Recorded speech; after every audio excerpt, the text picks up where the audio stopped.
Hello. The purpose of this example is to explain the new Quick Pallet Maker algorithm for pallets and containers. This is when we just have pallets of different sizes and we want to fit them inside a container. With our previous algorithms, the filling was not so efficient. So now we have improved it and we will keep on improving it, but it's good to show it now. So here we're running the application, and the first step is to go to the settings window. On Mac, it's under the Quick Palette Maker menu, and on Windows, it's under the Tools menu. We go to Settings, and what we want to do here is just make sure that we're working with inches and pounds.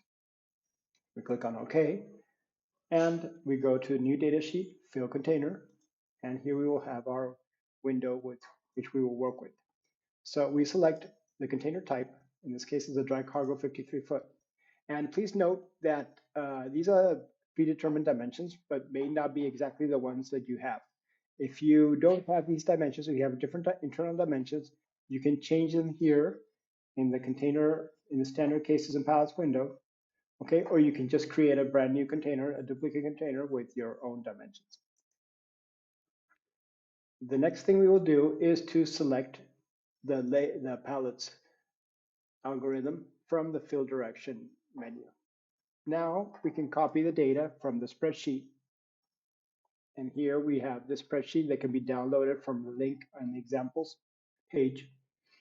And we select the information, we select the pallet list. We see that we have a list of different size pallets. The unit type is 2, which is for inches. And we have 3 of each one. 3 is a complicated number because it would give terrible results with the previous algorithm. So we copy. We go to Quick Pallet Maker, we paste, and we see that the pallets are listed here. Now we just click on the container tab, or we use tools recalculate either way, and we get a result. This result is very efficient. It's 95% area efficiency, and we see that we will be able to put 28 pallets on this container.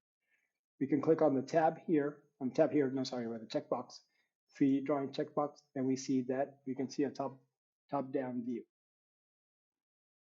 Top-down view of all the items.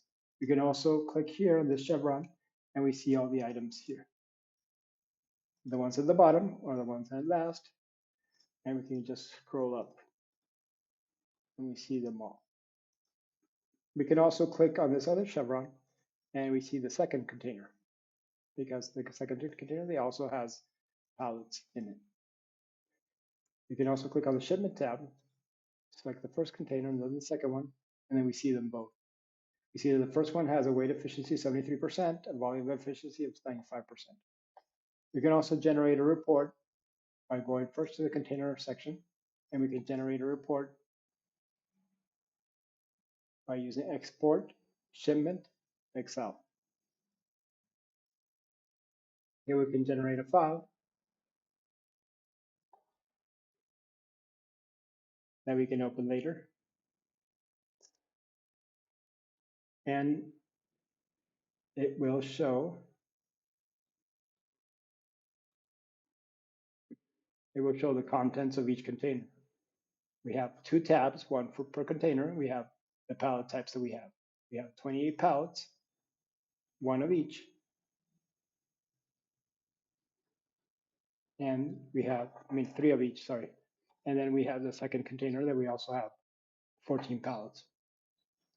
In addition to this, we can go back and we can reorder the pallets. Let's say, for example, that we want this gray pallet to be at the end, or this pallet, let's see this one, one that has a specific color. Let's say this one. This one is going to go at the end, so I could just move it to the end of the list, right? And when I calculate again, it won't be here, but it will be here in the second container. This pallet will be here in the second container, now in the first one. We can go back and forth and do it many times if we want. Thank you.